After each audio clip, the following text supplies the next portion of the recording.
আসসালামু আলাইকুম। আমি এখন ঢাকা বিশ্ববিদ্যালয়ের সিনেট ভবন এলাকায়। এখান থেকে বিভিন্ন জায়গায় বাসগুলো যায়, পরিবহনগুলো। তো ঢাকা বিশ্ববিদ্যালয়ের আমরা শিক্ষার্থীরা যখন যে প্রত্যেক বছর যে ভর্তির সময় বিভিন্ন ফি দেওয়া হয়, মানে টাকা জমা দিতাম আমরা, সব থেকে বেশি টাকা দিতাম পরিবহন খাতে, যেখানে আমরা সারা বছর হলে থাকার জন্য আবাসন ফি দিতাম 760 টাকা। 760 টাকা সূর্যসেন হলের। সেখানে সবার জন্য ফিক্সড ছিল পরিবহন ফি 1000 টাকার উপরে। কিন্তু কখনো এরকম আমাদের বাসে ওঠা হয়, সুযোগ হয় না।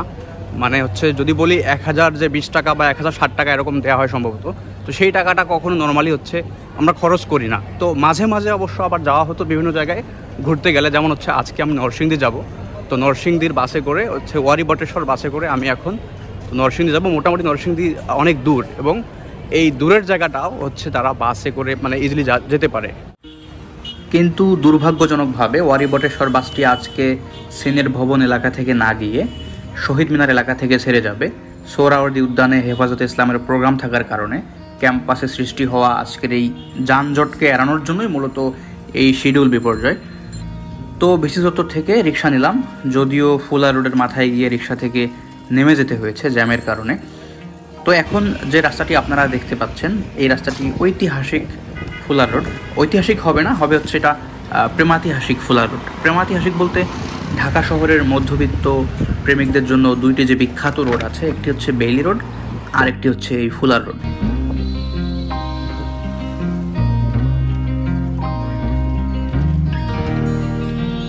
অবশেষে খুঁজে পেয়েছি ওয়ারি বটেশ্বরকে।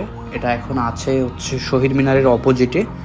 এটা ঢাকা বিশ্ববিদ্যালয় মেডিকেল সেন্টার, আইন অনুষদ এবং পরিসংখ্যান বিভাগের এই জায়গাটায়। তো নির্ধারিত সময়ে বাস ছেড়ে গেল। পুরো বাস জুড়ে মেঘনার পাড়ের মানুষ, আমি একাই ভিনদেশি।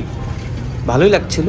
জানালা দিয়ে একা একা দেখছিলাম বাইরের রাষ্ট্রপতির বাড়ি, মতিঝিলের উঁচু উঁচু বিল্ডিং এবং শীতলক্ষা নদী। সব কিছুই আসলে একটা শিক্ষা সফর ফিল হচ্ছিল, যেমনটা ছোটোবেলায় আমরা স্কুল থেকে যেতাম শিক্ষা সফরে ঘোরার সময়, এরকম বাস দিয়ে জানালা দিয়ে বাইরে দেখতাম। তো সব কিছুই ঠিকঠাক চলছিল, তবে আচমকা কি যেন হলো, সব কিছুই উল্টো পথে চলা শুরু করলো।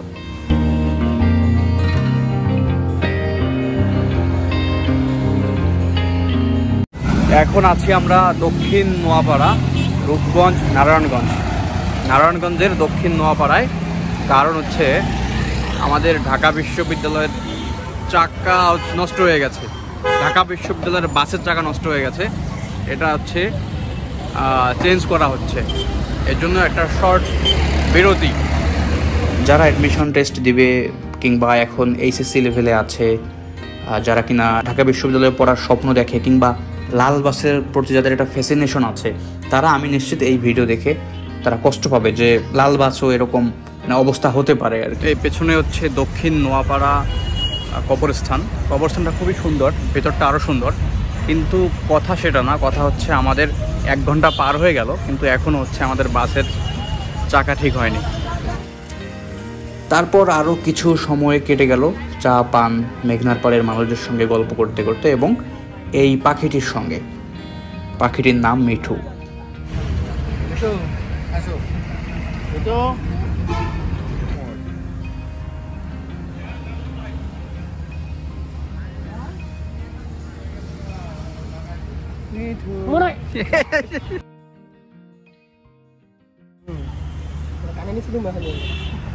এগুলো গালি বুঝবে, গালি বুঝে কামড় দিচ্ছে মনে হয় না? বুঝে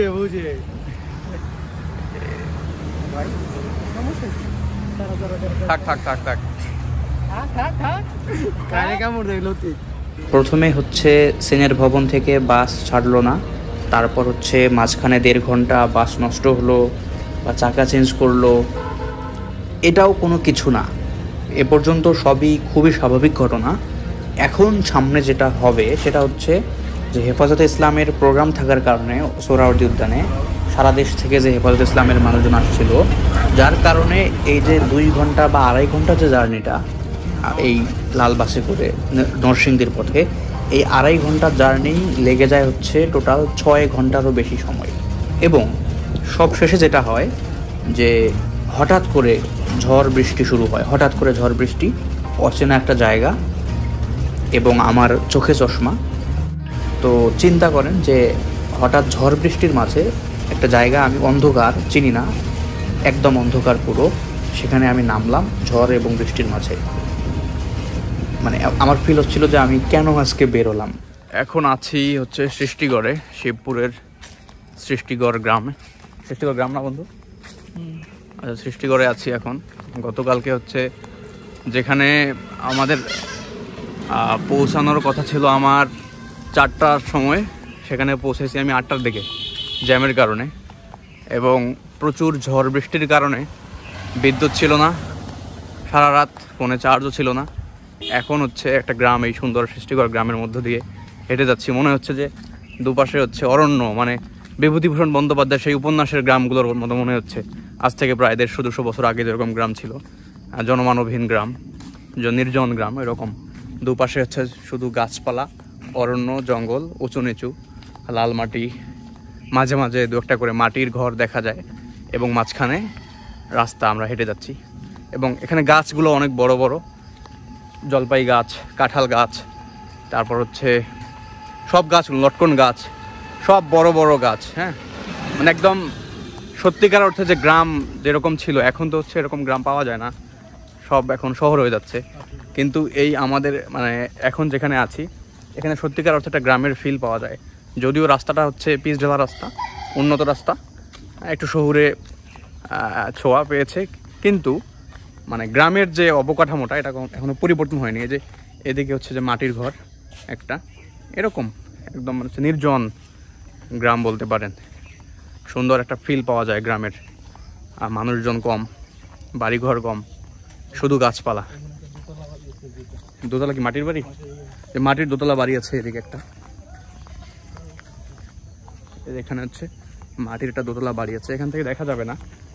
এবং এখানে প্রত্যেকটা বাড়ির সামনে হচ্ছে একটা করে লটকনের বাগান। হ্যাঁ, সবার বাড়ি বাড়ি লটকনের হচ্ছে বাগান।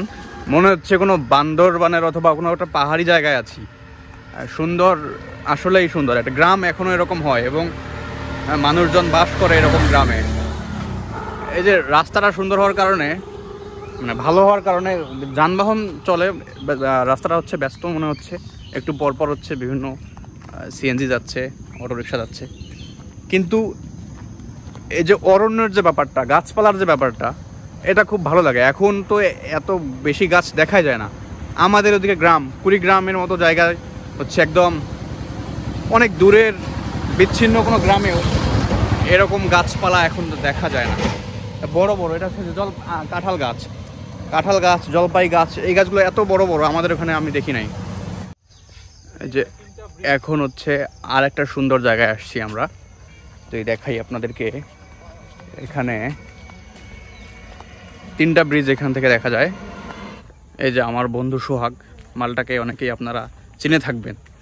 এর হচ্ছে বিভিন্ন টেলিভিশন প্রোগ্রামে এ হচ্ছে ভালো শেফ, রান্না করে। এবং ঢাকা বিশ্ববিদ্যালয়ে আপনারা দেখেছেন অবশ্যই, অনেকেই একসময় ভাইরাল হয়েছিল আমার এই বন্ধু, যে সে ঢাকা বিশ্ববিদ্যালয়ে পড়াশোনা করে সে রান্না করে, রান্নাকে পেশা হিসেবে নিয়েছে। এরকম আমি স্ক্রিনে নাম্বার দিয়ে দিব, আপনারা হচ্ছে চাইলে যোগাযোগ করতে পারেন। সারা বাংলাদেশের যে কোনো জায়গায়, যেহেতু ট্যুর হিসেবে সে এরকম এনজয় করে তার এই প্রফেশনটা, যেহেতু রান্না সে ভালো পারে, একটা প্যাশনের জায়গা তার, তো সে ভালোটা রান্না করে এবং সারা বাংলাদেশের যে কোনো জায়গায় ওই টেলিভিশন প্রোগ্রাম করার কারণে করে ডাকে, সে যায়, রান্নাবান্না করে। এছাড়াও আপনারা হচ্ছে বিভিন্ন যদি প্রোগ্রাম করেন, সে প্রোগ্রামে হচ্ছে কীরকম কোন কোন খাবারে কেমন খরচ পড়বে, একটা ভালো আইডিয়া নেওয়ার জন্য, বিভিন্ন তথ্যের জন্য ওর সঙ্গে যোগাযোগ করতে পারবেন, নাম্বার দিয়ে দিব। এবং চাইলে আপনারা আপনাদের প্রোগ্রাম রাখতেও পারেন। ঠিক আছে না বন্ধু? ঠিক আছে। এই যে এই জায়গাটা মানুষের বাড়ি, এগুলা বাড়ি আছে না না পুরো জঙ্গল? জঙ্গলের পরে বাড়ি। জঙ্গলের পরে বাড়ি না? এরকম কেন বন্ধু তোমাদের দিকে শুধু জঙ্গল আর জঙ্গল? এই পুরো নরসিংদী এরকম না, শুধু এই সৃষ্টিগড় এরকম? না, কিছু কিছু শহর অঞ্চলে তো অন্যরকম। এই যে ওখানে একটা ব্রিজ, আমরা দাঁড়ায় আছি, এখানে ব্রিজ, ওই যে একটা ব্রিজ, 3টা ব্রিজ একসঙ্গে, 3টা ব্রিজের এই যে পানি, এটা এই যে জায়গাটায় 3টা ব্রিজ থেকে পানি এসে এটা কি মোহনার মতো হয়ে গেছে টাইপ অফ। হ্যাঁ, সুন্দর, দেখেন কত সুন্দর একটা গ্রাম। এটা আসলে বলে বোঝানোর মতো না, এটা ফিল করার বিষয়। আপনারা যদি ফিল করতে পারেন তাহলে দেখবেন যে শুধু জঙ্গল আর জঙ্গল, গাছপালা, বাঁশঝাড়, বড় বড় গাছ, মাঝখানে কিছু কিছু বাড়ি, ফাঁকা ফাঁকা একদম জনমানবহীন গ্রাম। গ্রাম ছাড়াই রাঙা মাটির আমার মন ভোলাই রে। গ্রাম ছাড়াই রাঙা মাটির আমার মন ভোলাই রে। অবশেষে এই গ্রাম ছাড়া রাঙামাটির মন ভোলানো পথে পুরো দিন কাটিয়ে পরদিন আবার একদম ভোরবেলা সেই লাল বাসে করে ক্যাম্পাসে ফিরে যাওয়ার পালা। এই লাল বাসের স্মৃতি এবং নরসিংদীর শিবপুরের এই সৃষ্টিকর গ্রাম দুটোই আমার স্মৃতিপটে থাকবে। এবং যাওয়ার সময় যে বাজে অভিজ্ঞতা হয়েছিল, আসার সময় পুরোটাই ব্যতিক্রম। একদম পুরো রাস্তা ঘুমিয়ে ঘুমিয়ে আসলাম, মানে মনে হচ্ছে 2 ঘন্টারও কম সময়ে সেই শিবপুর থেকে ক্যাম্পাসে ফিরে আসলাম।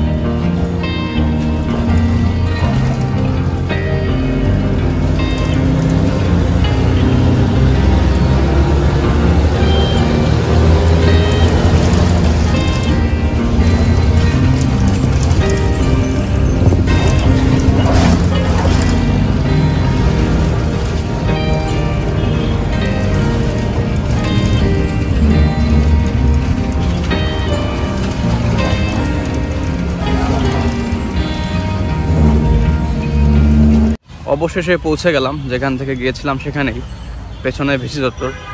এই লম্বা জার্নিটা পুরো ঘুমায় ঘুমায় আসলাম, কিন্তু সেটা কথা না। কথা হচ্ছে এই যে এত লম্বা একটা পথ, রেগুলার 3টা করে বাস যায়, যারা আসলে নরসিংদী, শিবপুর বা এদিকের শিক্ষার্থী, তারা আসলেই মানে কতটা ব্লেসড তারা। হ্যাঁ, এটা আসলে রিয়েলাইজ করলাম। প্রায় বিরাট বড় একটা হচ্ছে জার্নি। এরা মানে ভালো একটা ফ্যাসিলিটিস পাচ্ছে, ভালো একটা সুবিধা পাচ্ছে, এটা নিঃসন্দেহে অনেক সৌভাগ্যের ব্যাপার। তো এখানেই শেষ করছি আমাদের আজকের বলতে দীর্ঘ 2-3 দিনের জার্নি, 2-3 দিনের ব্লগ। আল্লাহ হাফেজ।